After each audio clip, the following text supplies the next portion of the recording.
اما بعد فاعوذ باللہ من الشیطان الرجیم بسم اللہ الرحمن الرحیم لقد رضی اللہ عن المؤمنین اذ یبایعونک تحت الشجرة فعلم ما فی قلوبہم فانزل السکینة علیہم واثابہم فتحا قریبا آمنت باللہ صدق اللہ العظیم ببرکت ان اللہ ملائکتہ یصلون علی النبی یا ایھا الذین آمنوا صلوا علیہ وسلموا تسلیما۔ اللہ کی حمد و ثنا نبی محترم نبی معظم صلی اللہ علیہ وعلی آلہ وصحبہ وبارک وسلم کی بارگاہ مقدسہ میں انتہائی محبت و عقیدت کے ساتھ درود و سلام پیش کرنے کے بعد تمام تعریف اللہ وحدہ لا شریک کے لیے ہے۔ جو ایام چل رہے ہیں ان ایام کو مناسبت ہے ایک عظیم ہستی کی شہادت کے ساتھ، میرے مراد کامل الحیاء والایمان مجہز جیش العسرۃ فی رضا الرحمن حضور سیدنا و مولانا عثمان ابن عفان ذی النورین رضی اللہ تعالی عنہ کی شہادت مبارکہ سے۔ خلیفہ سوم داماد رسول ذی النورین اللہ رب العالمین جل وعلا کے محبوب بندوں میں سر فہرست شامل بندوں کے اندر ایک روشن نام، جن کا نام آنے سے ہی حیا، شرم اور ایمان کی ایک رمق اور ایک نور کی روشنی دلوں کے اندر، دماغ کے اندر اپنے جلووں سے ہمیں مستنیر اور روشن کرتی ہے، حضرت عثمان غنی ذی النورین رضی اللہ تعالیٰ عنہ۔ اللہ رب العالمین نے خلیفہ سوم حضرت عثمان غنی رضی اللہ تعالیٰ عنہ کو بے بہا فضیلت اور کرامت اور عزت سے نوازا، نسب کے اعتبار سے بھی، اخلاق و قدر کے اعتبار سے بھی، اور پوری زندگی جو آپ نے اسلام کے لیے صرف کی ہے، اللہ کی جانب سے ملنے والی بشارات صبح قیامت تک تلاوت قرآن میں آپ کے مرتبے کو ذکر کرے گی۔ رسول کریم صلی اللہ علیہ وسلم کی بارگاہ میں آپ کا اعتماد، آپ کا اخلاص اور بالخصوص آپ کی سخاوت اور اسلام اور مسلمانوں کی آسانی کے لیے آپ نے جو مال کے ذریعے فیاضی دی ہے، وہ صبح قیامت تک اور بعد قیامت تک آپ کا نام اللہ کی بارگاہ میں اپنے روشن بندوں میں سب سے بلند رہے گا۔ عثمان غنی کا نام ہی حیا کے ضرب مثل ہے۔ جب ہم حیا کا لفظ کہتے ہیں تو عثمان غنی یاد آتے ہیں، اور جب عثمان غنی کا نام لیتے ہیں تو حیا و شرم یاد آتی ہے۔ اس سے پہلے عرض کیا ہے، رسول اللہ نے فرمایا الایمان والحیاء قرناء، فرمایا ایمان اور حیا و شرم یہ دونوں ایک ہی ہیں، ان میں سے کوئی ایک اٹھ جائے، حیا ختم ہو جائے تو ایمان ختم ہوگا، ایمان ختم ہو جائے تو حیا ختم ہوگی۔ حیا اصل ایمان ہے، حیا وہ عظیم شرف اور وصف اور خوبی ہے، جب بندے کے اندر آ جاتی ہے تو اس کے دل کے اندر ہر سچ کو قبولنے کی صلاحیت پیدا ہو جاتی ہے۔ حیا اور شرم کا جذبہ جب انسان اپنے باطن میں پاتا ہے تو پھر وہ ہر اہل حق کی قدر کرتا ہے اور بے ادبی اور ہر ناقدری سے رکتا ہے۔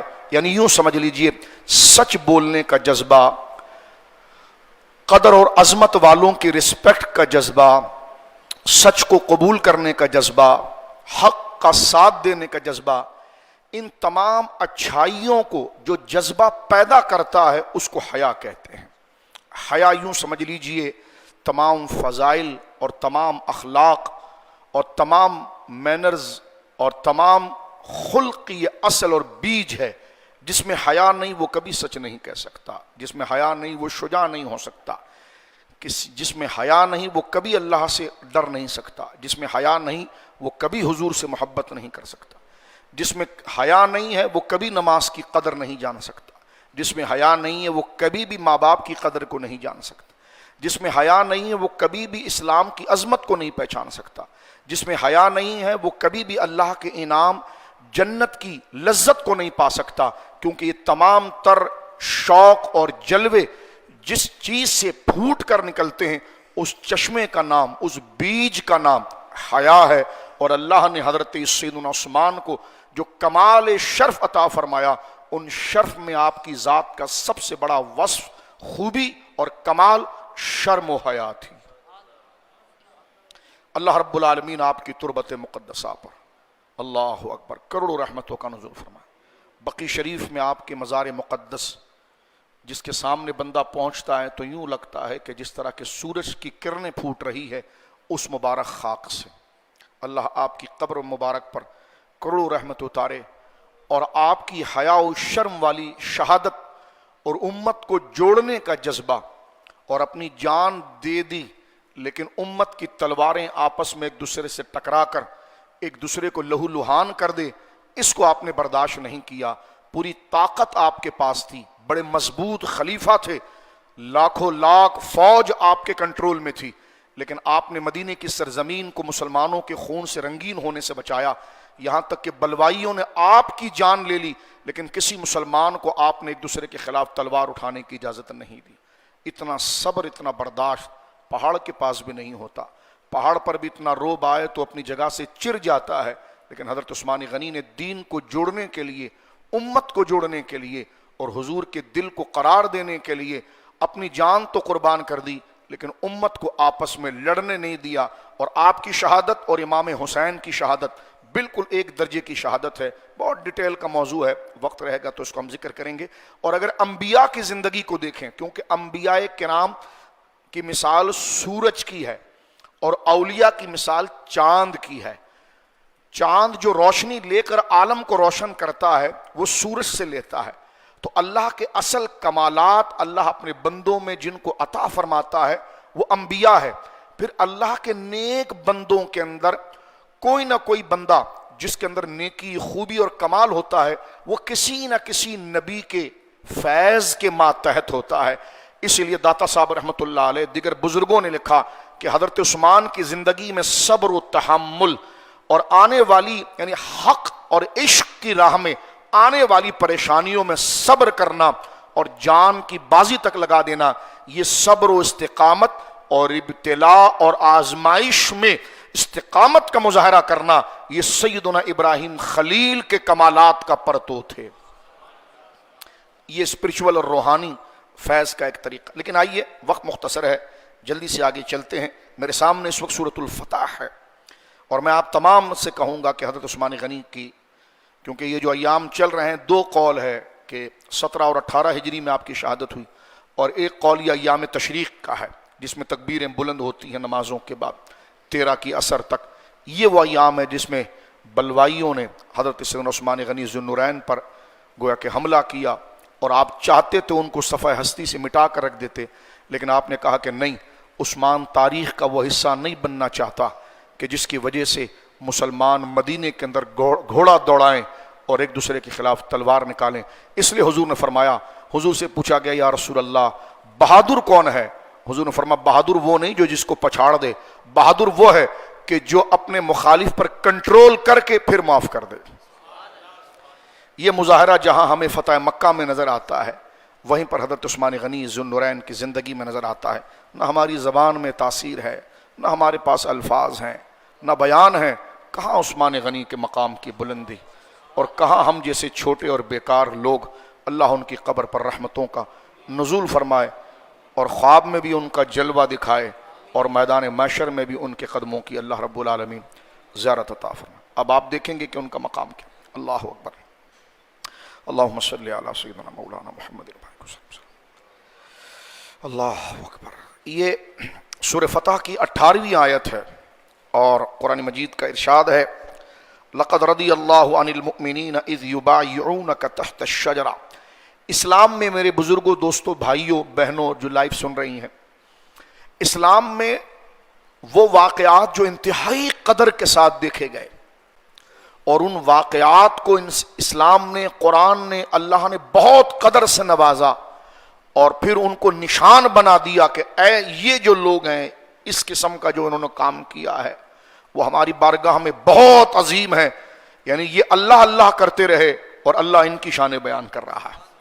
تو وہ لوگ جو اللہ کو ایسا راضی کر گئے کہ وہ واقعہ، وہ لمحہ، وہ جگہ، وہ مومنٹ اللہ کو اتنی پیاری ہوئی کہ پھر اللہ نے قرآن میں اپنے آئیڈیل ذکر کیے کہ ہماری بارگاہ میں مقام کون رکھتا ہے.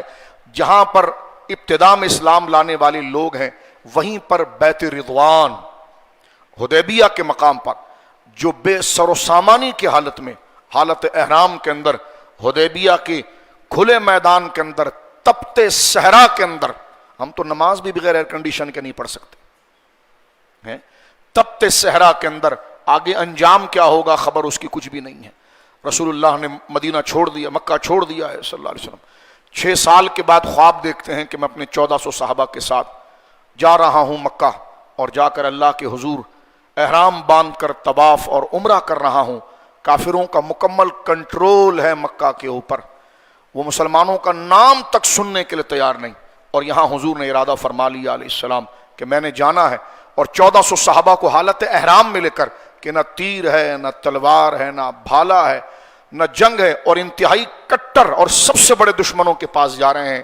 اب چل پڑے ہیں. صحابہ نے یہ نہیں پوچھا حضور کوئی تلوار لے لیں، کوئی اسلحہ لے لیں، ہماری بیوی ہیں، ہمارے بچے ہیں، ہم چلنے کے لیے تیار ہیں، لیکن اپنی جان کی حفاظت کے لیے تو کچھ کریں. کچھ نہیں. حضور نے کہا میں جا رہا ہوں. انہوں نے کہا لبیک حضور ہم بھی چل رہے ہیں. اب آپ دیکھیں سر پر امامہ نہیں ہے، سر ننگا ہے احرام کی حالت میں، پاؤں کھلے ہوئے ہیں، 2 سفید چادریں، اس میں کیا لڑیں گے؟ احرام میں تو بندہ عمرے میں اپنے آپ کو نہیں سنبھال پاتا. صحابہ اکرام رضوان اللہ اجمعین، اور جا بھی وہاں نہیں رہے جہاں پر 5 سٹار ہوٹل میں استقبال ہوگا اور ایئرپورٹ پر ریسیو کیا جائے گا، زمزم پلایا جائے گا، اور بڑی ایئر کنڈیشن بسیں ہوں گی، بڑے پروٹوکول کے ساتھ ہوٹل تک لایا جائے گا، عمرہ کرا نہیں. سب سے بدترین دشمنوں کے پاس جو کچھ بھی کر سکتے ہیں، جن کو نہ پہلے اطلاع دی گئی ہے، نہ معاملہ بتایا گیا ہے. اب جب حضور روانہ ہوئے علیہ الصلوۃ والسلام، لمبا طویل سفر گرمی میں طے کر کے، رونگٹے کھڑے ہوتے ہیں، بندہ اپنے آپ پر احساس کرے. کبھی گرمی میں ایسی بندہ پیدل واک کرے تو اس کی عقل ٹھکانے آ جاتی. کہاں مدینہ منورہ اور کہاں حدیبیہ کا مقام. حضور روانہ ہوئے. حدیبیہ کا مقام کو سمجھنے کے لیے یوں سمجھیے کہ جس وقت آپ مکہ مکرمہ سے مدینہ منورہ کی طرف روانہ ہوتے ہیں تو آخری چوکی جو آپ چھوڑتے ہیں، ٹول جس کو کہیے، ان میں ایک چوکی آتی شمیسی کی. یہ وہ مقام ہے جو حدیبیہ کہلاتا ہے، جس کا آدھا حصہ حدود حرم کے اندر ہے، آدھا حدود حرم کے باہر ہے.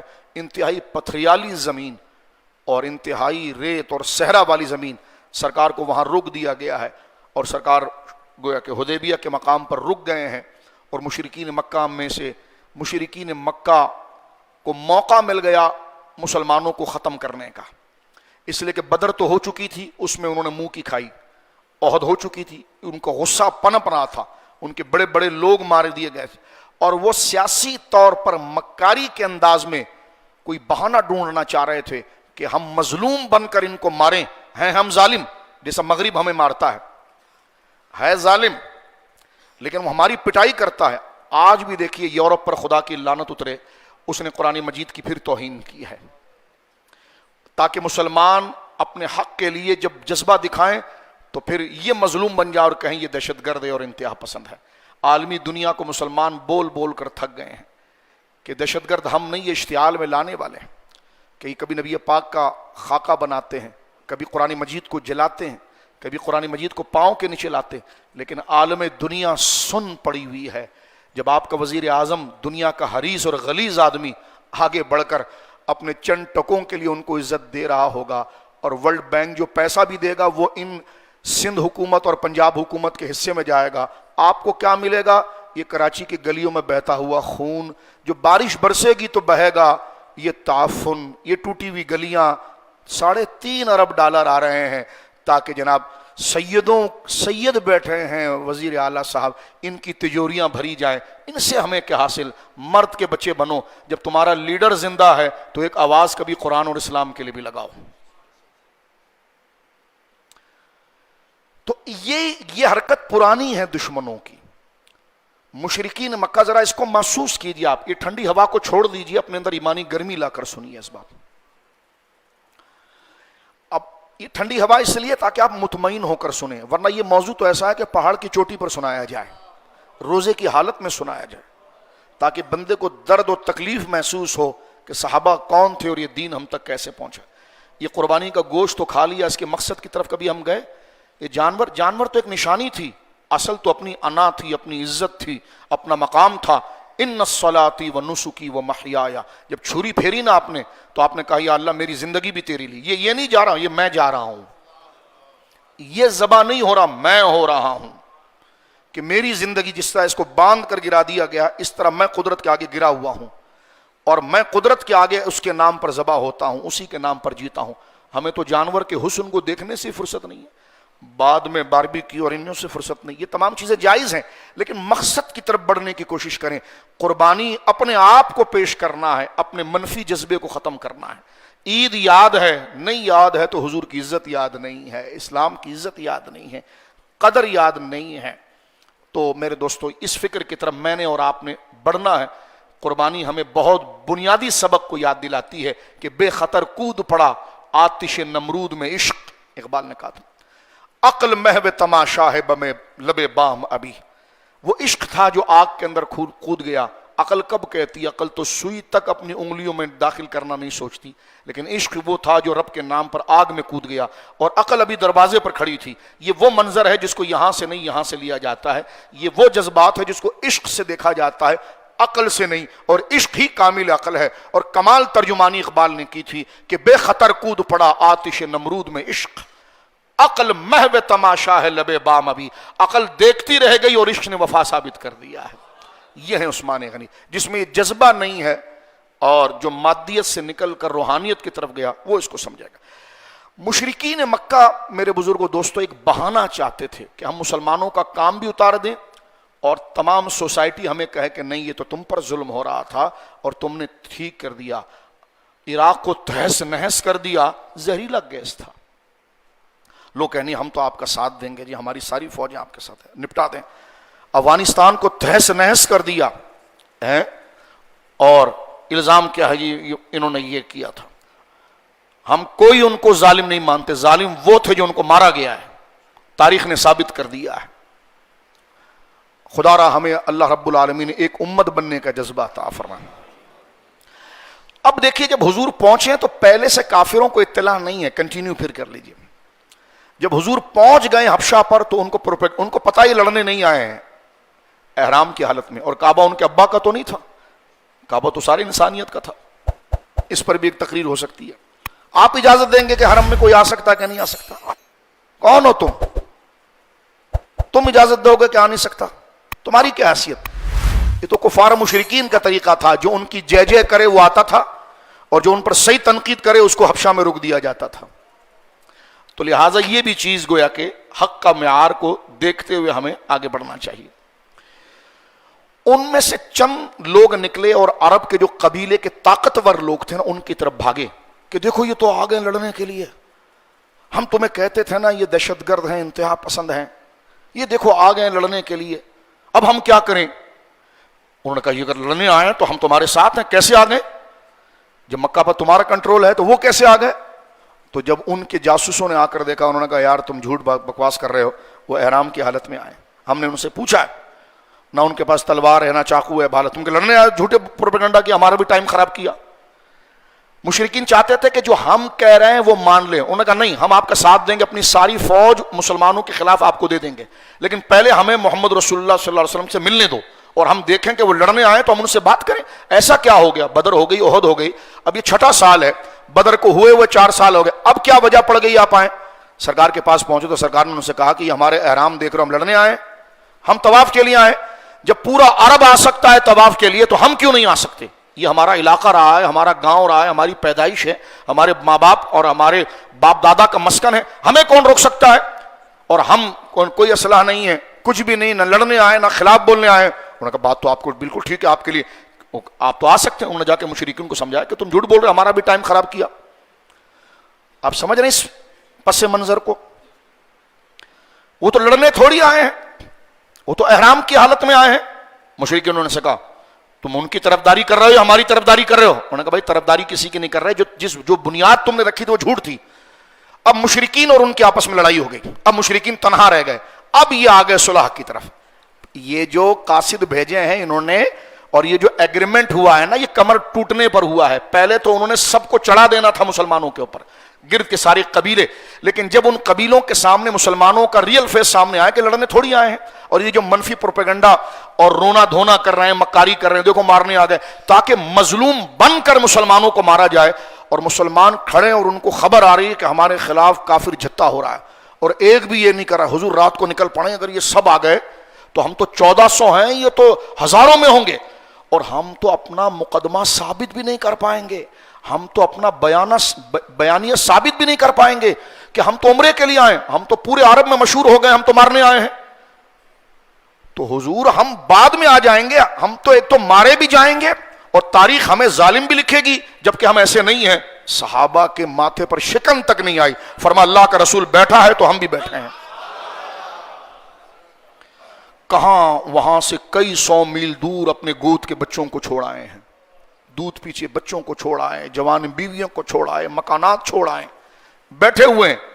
ادھر جب بات ہوئی تو سرکار دو عالم صلی اللہ علیہ وسلم با تفسیر مختصر وقت چند منٹوں میں یہ کہ حضور سید عالم نے اپنے قاصد کو حضرت عثمان غنی کو, یہ آیت حضرت عثمان غنی کے لیے اتری ہے, فتح بیت رضوان کی پگڑی حضرت عثمان غنی کے سر ہے, وجہ وہ بنے تھے.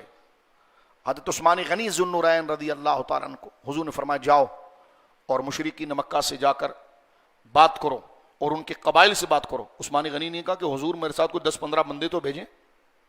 میں اندر گیا, اندر جانے کے ساتھ ہی میں غائب ہو گیا اور میرا کوئی عطا پتہ نہ رہا, تو کیا ہوگا یا رسول اللہ, اکیلے ہی روانہ ہوئے. اس کی ایک وجہ یہ تھی کہ عثمان غنی رضی اللہ تعالیٰ عنہ کا خلق, اخلاق اور زمانے جاہلیت میں مشرکین پر احسان اتنا تھا کہ ان میں اتنی بے مروتی نہیں تھی کہ وہ نظر اٹھا کر دیکھے. ایک اور یہ تو اپنی طرف یہ دنیاوی معاملہ تھا, اصل حکم حضور سید عالم کا تھا کہ تم جاؤ اور وہاں جا کر مشرکین مکہ کے ساتھ مذاکرات کرو.